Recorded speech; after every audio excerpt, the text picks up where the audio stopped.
these are the stories making the headlines at this hour. Following his UK state visit, President Yoon is now in Paris to give the final push for South Korea's bid to host the 2030 World Expo in Busan.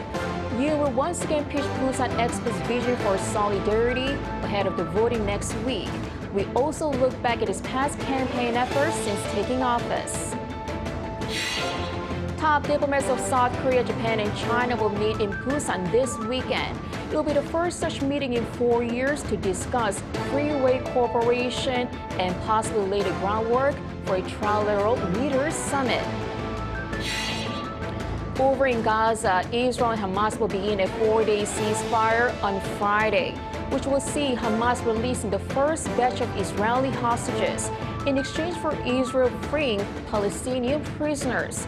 Israel vows to resume fighting after the ceasefire. Good afternoon. President Yoon is now in Paris to give the final push for South Korea's bid to host the 2030 World Expo in Busan. Yoon will once again pitch the Busan Expo's vision for solidarity ahead of the voting next week. Our Oh Soo-young starts us off. The World Expo in Busan will be a place where culture, technology and ideas meet and create synergy between countries.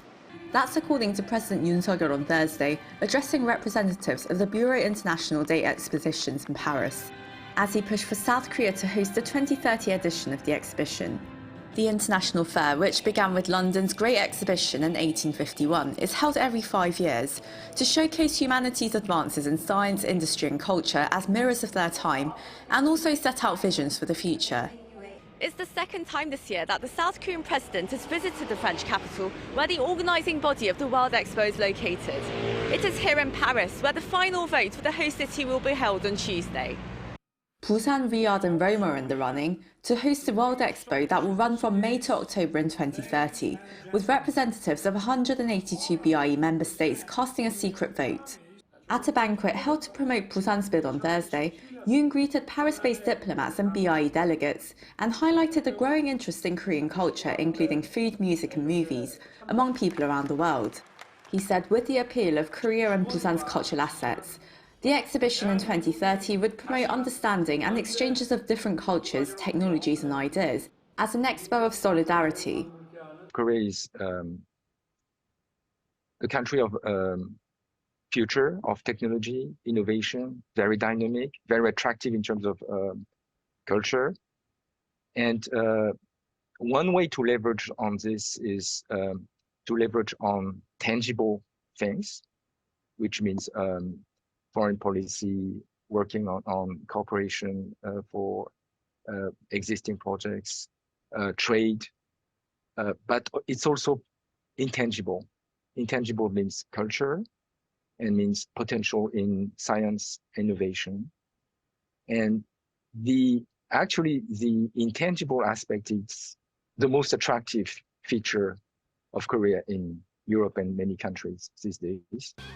Under the theme of transforming our world, navigating towards a better future, Busan aims to become a solution platform to address common challenges facing humanity by promoting global solidarity and cooperation for development and prosperity.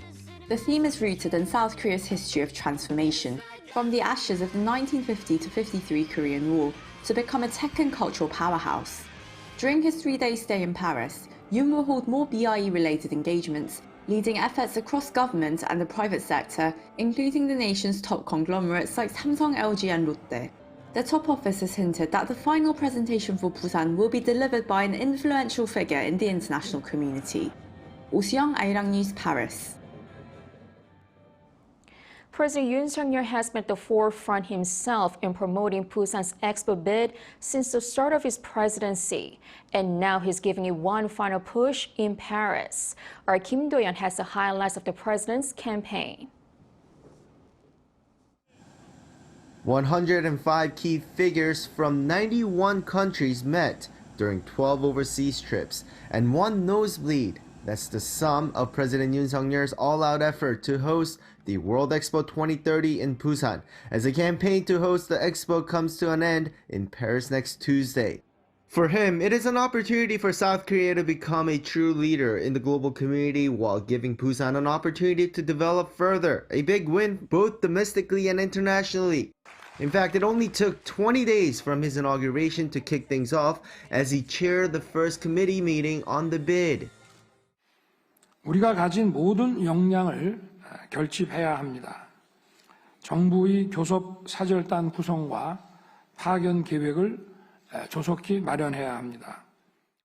Then things really started to pick up pace as he went on overseas trips. NATO in June 2022 was his first foreign multilateral trip where he promoted Busan during his 10 sideline summits. 제가 나토에 가서도 양자 회담을 하면서 그 지지를 호소할 때 여러 귀국의 상품을 전 세계에 보여주는 데 있어서 대한민국만큼 확실하게 광고를 해줄 수 있는 그런 인프라를 갖춘 경쟁국은 없다. 그런 점을 강조를 해왔고. As he continued to push for Busan during overseas trips, a chance came to bring the focus back home as officials from the Bureau International des Expositions Inquiry Mission visited Korea to assess Busan. President Yoon welcomed the representatives and emphasized the unity of South Korean people behind the Busan bid.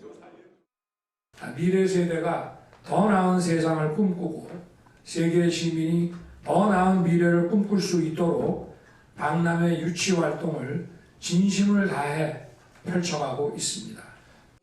In June, he himself was part of the presenters at the BIE General Assembly along with K-pop star Psy and other prominent figures.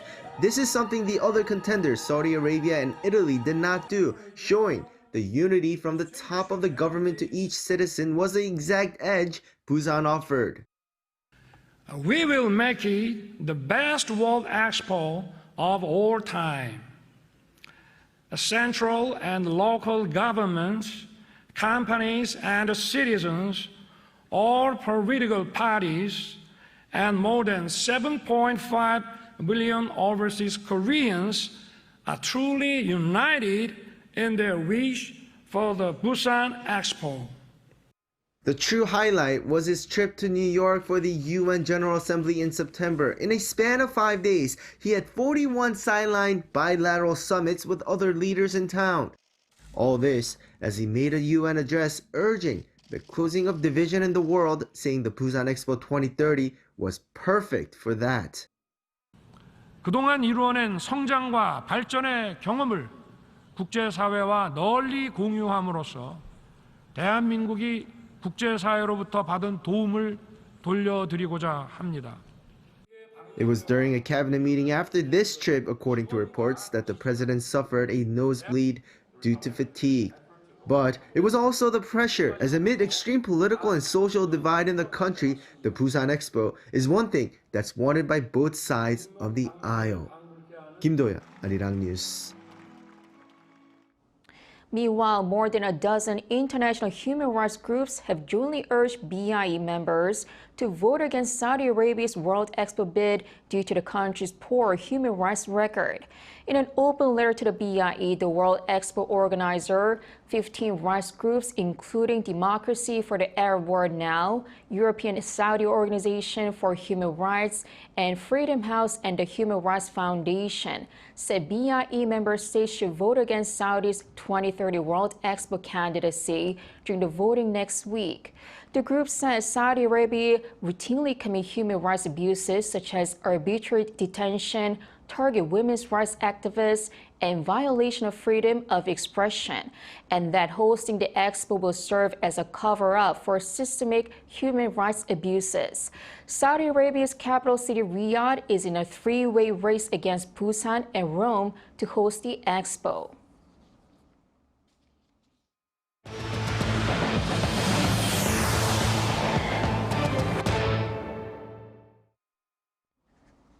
Now, following North Korea's spy satellite launch, leader Kim Jong-un hailed a successful launch at the regime's space agency, calling it a proud exercise of his right to self-defense. Lee Seung-jae has more. North Korean leader Kim Jong-un was all smiles as he visited the National Aerospace Development Administration on Thursday alongside his daughter Kim Joo-ae. According to the North State-run Korean Central News Agency, the visit came a day after North Korea announced it has successfully launched a new type of carrier rocket, Cheolima-1, loaded with the reconnaissance satellite Manligyang-1. During his visit to the Space Center, Kim said having a military reconnaissance satellite is a prior exercise of the right to self-defense that cannot be compromised.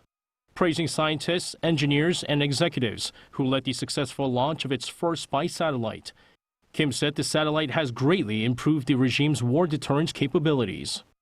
The KCNA also reported that its spy satellite had taken pictures of Andersen Air Force Base and April Harbor on the U.S. territory of Guam and transmitted them to Pyongyang.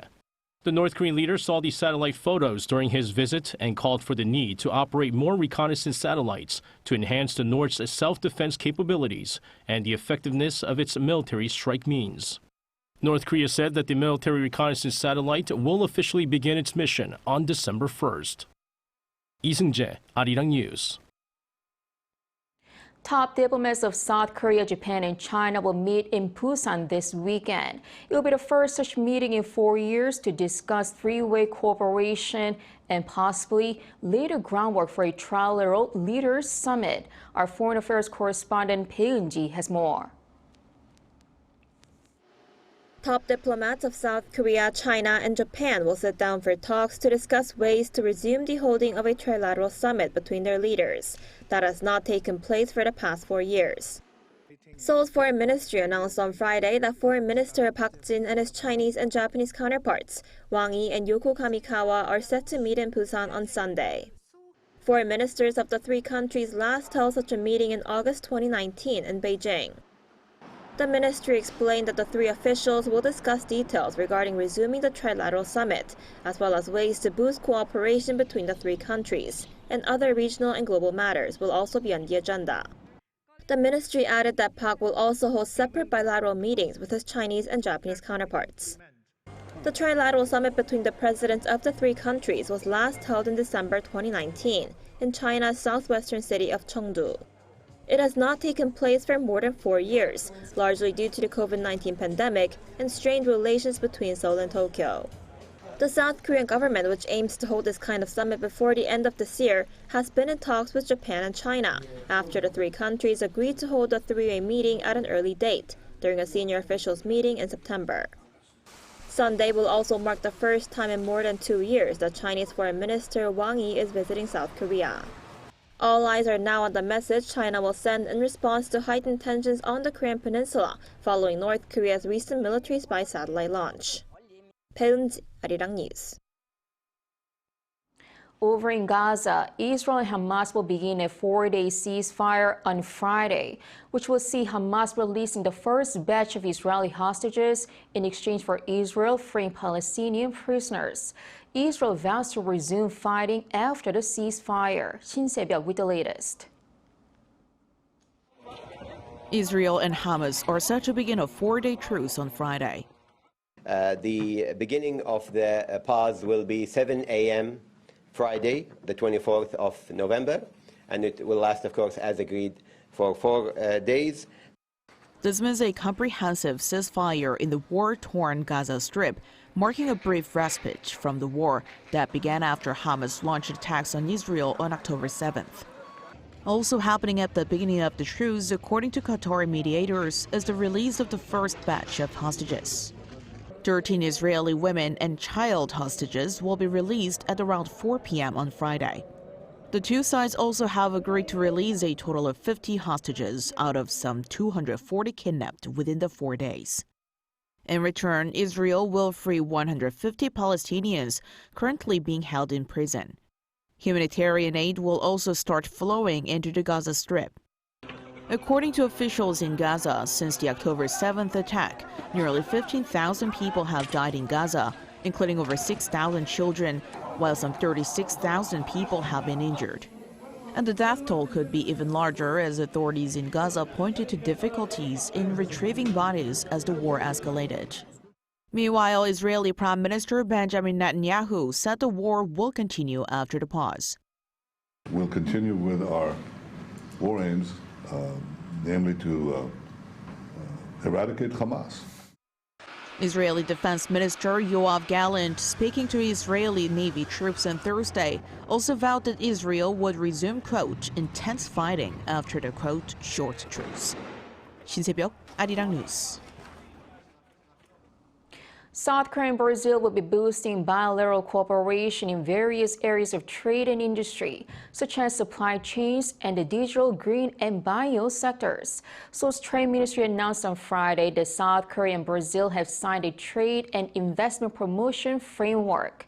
Brazilian Vice Minister of Trade Marcio Elias Rosa was in attendance at the signing event in Seoul. The two nations will now hold TIPF meetings annually to discuss areas of cooperation and address companies' concerns in the industry, trade, and energy fields. Brazil is the first South American nation and the 12th nation overall that South Korea has signed a TIPF with. South Korea's shipbuilding industry once again topped the sector worldwide in terms of orders last month, and it is looking to maintain its global edge through green technology and digitization. Our economics correspondent Lee Soo-jin tells us more. South Korean shipbuilders have been turning to green technology and embarking on a digital transformation. According to shipping analysis firm Clarkson Research, shipbuilders here won 1.54 million compensated gross tons, or 62% of global shipbuilding orders in October, overtaking their biggest competitors, Chinese firms, which secured 33%. This upward trend is expected to continue as the shipping industry moves towards alternative fuels to meet International Maritime Organization standards. The IMO, a UN agency that regulates global shipping, revised its greenhouse gas strategy in July to aim for net zero emissions by around 2050. And it's not just big shipyards that are making headway in developing green technologies. This ship right here, operated by a local port authority, is Asia's first LNG-fueled ship.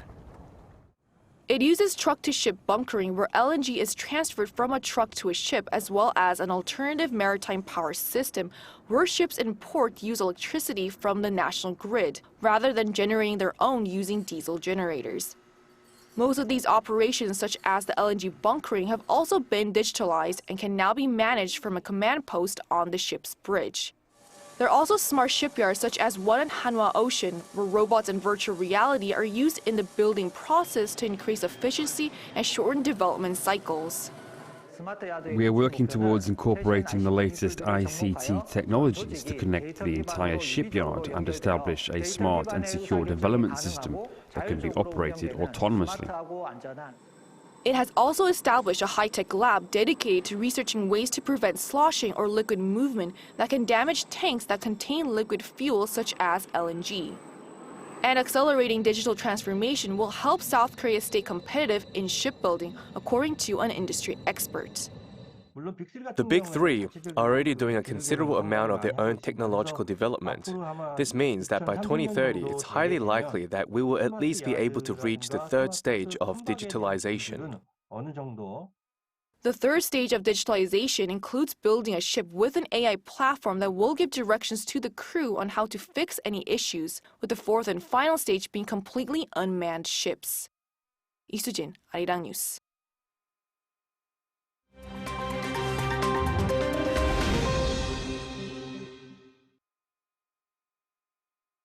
Let's take a look at what's going on in the world now. In Ecuador, the youngest president-elect in the country's history was sworn in as president on Thursday. 35-year-old Daniel Noboa, a millionaire heir to a banana trade empire and an unexperienced politician, is set to serve only 18 months in his role, the remaining term of his predecessor, Guillermo Lasso. In his inauguration speech, Noboa vowed to tackle the country's ongoing issue of violence and boost the economy by creating jobs. Once regarded as one of the safest countries in South America, Ecuador in recent years has seen an extreme surge of violence driven by rival drug trafficking groups. According to local authorities, drug-related violence has been behind some 3,600 murders so far this year. Following the August murder of anti-corruption advocate, presidential candidate Fernando Villavicencio, there were calls in the country for immediate action. An early election was held in October as Ecuador's previous president dissolved the country's legislature to dodge an impeachment vote back in May. The Pakistani government's decision to charge Afghan refugees leaving Pakistan for Western countries under resettlement schemes has been slammed. UN officials and Western diplomats called the $830 fee shocking and frustrating. The move comes after Pakistan announced a major deportation scheme for undocumented foreigners, including refugees, with November 1st set as a deadline for about 1.7 million unregistered Afghan migrants to leave the country. The US government has announced plans to resettle around 25,000 Afghans, while the UK will provide refuge for up to 20,000 in the coming years. Many of the Afghani refugees fled to Pakistan following the Taliban takeover in 2021. In Ireland, police quelled rioting in the capital Dublin on Thursday night, which followed a stabbing incident earlier the same day. Rioters attacked police and burned police cars and trams and caused damage to stores in the city centre, with looting also reported. While the main cause of the disturbance is unclear, police have blamed the riots on right-wing ideology following a knife attack on Parnell Square East in Dublin city centre, which left a 5-year-old girl and a woman in her 30s seriously injured. Police commented that the suspect is a man in his 40s who was also seriously injured. The Turkish Central Bank announced on Thursday another interest rate hike, which sets its policy rate at 40%.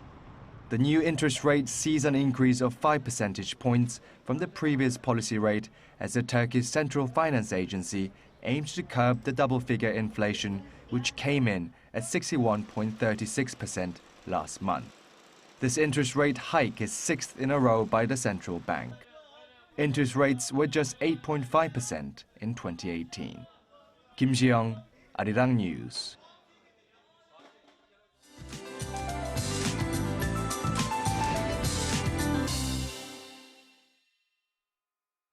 Good afternoon. It was one rough morning with sudden icy temperatures and sharp winds. And afternoon highs in most places are also about 15 degrees lower than Thursday, with cold wave alerts issued across Korea. East of Gangwon-do province is under a cold wave warning today. And these cold wave alerts will remain in place through the weekend. A strong wind advisory has also been issued for coastal regions, dragging down the feels-like temperature. And especially those in the east of Gangwon-do province are having the toughest day with wind, dry alerts, and that cold wave warning issued. Making matters tougher is snow. Chungcheong-namdo, Jeollado, and Jeju could see 1 to 3 centimeters of snow through late this afternoon, so please be careful out on the roads. Seoul seeing highs of just 2 degrees, Daejeon and Chuncheon topping out at 3 degrees this afternoon. And of course, that sharp wind will make you feel colder today. Tomorrow morning looks to be even colder and stay bitter cold through the weekend. That's Korea for you, and here's a look at the international weather conditions.